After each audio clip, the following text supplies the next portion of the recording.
হজরত মামার রহমতুল্লাহ আলাইহি একজন আল্লাহর অলি। হজরত মামার রহমতুল্লাহ আলাইহি একজন কুরাইশি ব্যক্তি হইতে বর্ণনা করছেন। মামার রহমতুল্লাহ আলাইহি একজন আল্লাহর নেক বান্দা। তিনি কোনো কুরাইশি ব্যক্তি হইতে বর্ণনা করছেন। কোনো কুরাইশি ব্যক্তির কাছ থেকে যে কথা শুনেছিলেন, সে একটা ভালো নসিহত। কুরাইশি মানে রাসূল সাল্লাল্লাহু আলাইহি ওয়াসাল্লামের খানদানের। আমার নবী সাল্লাল্লাহু আলাইহি ওয়াসাল্লাম ছিলেন কুরাইশ খানদানের, বুঝতে পারছেন? তো কুরাইশি কোনো ব্যক্তির কাছ থেকে ভালো কিছু নসিহত শুনেছিলেন, সেটা উনি বলছেন। কি বলছেন? সেই কুরাইশি ব্যক্তি নবীজির কাছ থেকে শুনেছেন। নবীজির কাছ থেকে শুনে উনি বলেছিলেন, নবী করিম সাল্লাল্লাহু আলাইহি ওয়াসাল্লামের পরিবারের উপর যখন খরচপত্রের কোনো প্রকার অভাব হইত, তখন তিনি তাহাদিগকে নামাজের হুকুম করিতেন এবং এই আয়াত তেলাওয়াত করিতেন। কি বলছেন? হজরত মামার রহমতুল্লাহ আলাইহি একজন আল্লাহর নেক বান্দা। তো উনি একজন কুরাইশি ব্যক্তির হইতে শুনে বর্ণনা করছেন। তো কুরাইশি ব্যক্তি তিনি বলছেন যে নবী করিম সাল্লাল্লাহু আলাইহি ওয়াসাল্লামের পরিবারের উপর যখন কোনো খরচপত্রের, সংসারে প্রয়োজনীয় খরচ, এই ব্যাপারে যখন কোনো প্রকার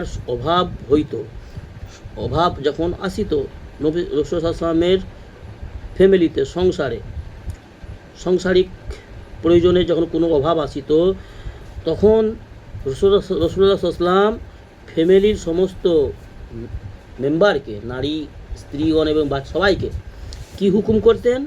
নামাজে দাঁড়াইবার হুকুম করিতেন, সালাত আদায় করার হুকুম করিতেন। আল্লাহর কাছে দণ্ডায়মান হয়ে আল্লাহর তাসবিহ পাঠ করা, আল্লাহর জিকির করা, আল্লাহর বরত্ব বয়ান করা এবং আল্লাহর কাছে সেজদা করার হুকুম করিতেন এবং এই আয়াতটিও পড়িতেন।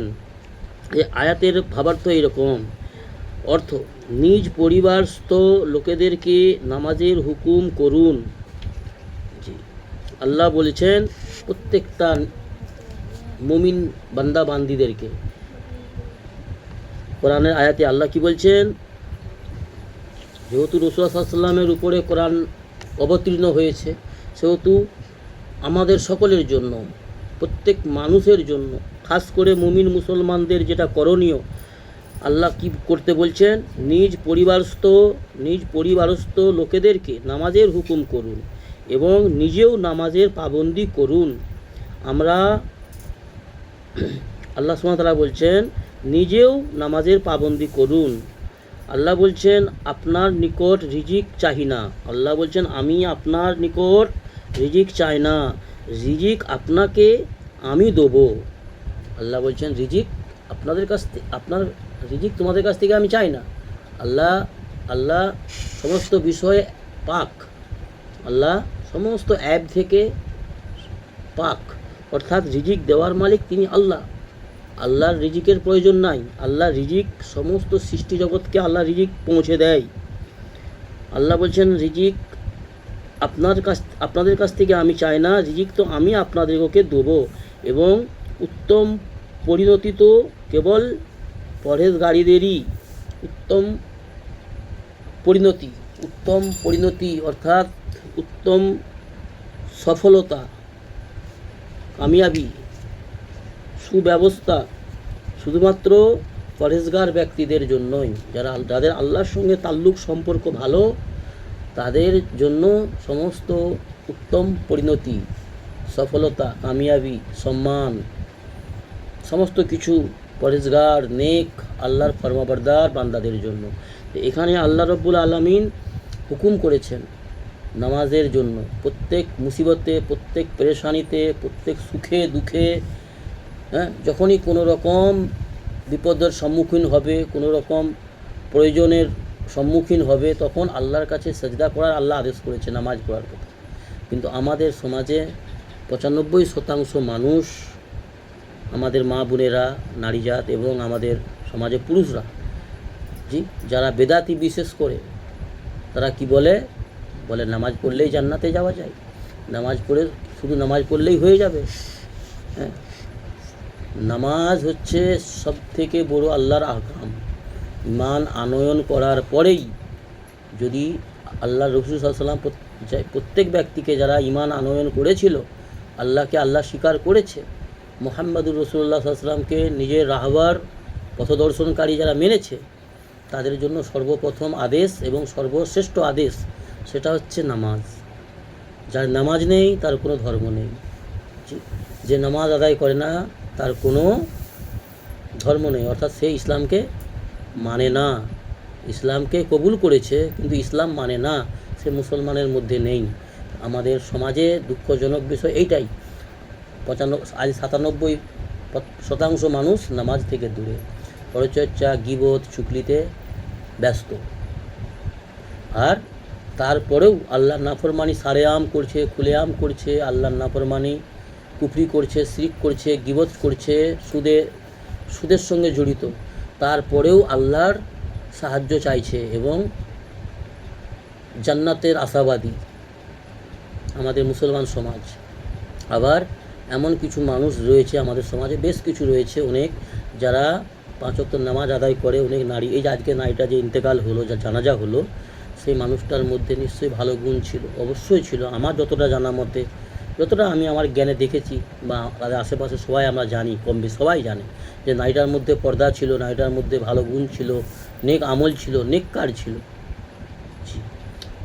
আর আল্লাহর পাক বলছেন, যদি কোনো মানুষের ব্যাপারে তার পাড়া প্রতিবেশী গাবাহি দেয়, মানে সাক্ষী দেয় যে এই মানুষটা ভালো, এই মানুষটার গুণ, চরিত্র, আমল, কথাবার্তা ভালো ছিল, তো আল্লাহ বলছেন ওই ব্যক্তি, যেই ব্যক্তির ব্যাপারে সাক্ষী দিচ্ছে এলাকাবাসী, পাড়া প্রতিবেশী, সেই মানুষটাকে আমি পছন্দ করি এবং সেই মানুষটা ভালো।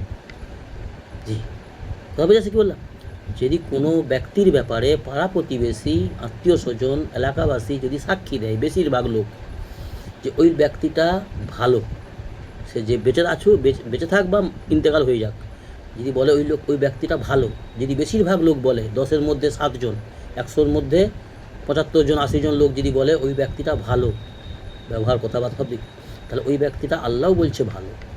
কথা বুঝে আসছে? তাহলে আমাদেরকে এমন হতে হবে। আর আমাদের সমাজে বেশিরভাগ ব্যক্তি এরকম আছে, নামাজ পড়নেওয়ালাকে দেখলে জ্বলে, নিজেরা নামাজ পড়ে না, নিজেরা আল্লাহর নাফরমানি করে, গীবত চুগলি করে, আজে বাজে নোংরা গুনাহের রাস্তায় চলে, শয়তানের এতাত করে, অনুসরণ করে, কিন্তু নামাজিদেরকে দেখলে, পর্দাশীল মেয়েদেরকে দেখলে, বরখা পরিহিত যে সমস্ত নারীরা আদবের সঙ্গে থাকে, বরখা পরে পর্দার সঙ্গে সফর যাওয়া আসা করে, তাদেরকে দেখলে কটূক্তি করে, তাদেরকে দেখলে তাদের শরীরে জ্বলন ধরে।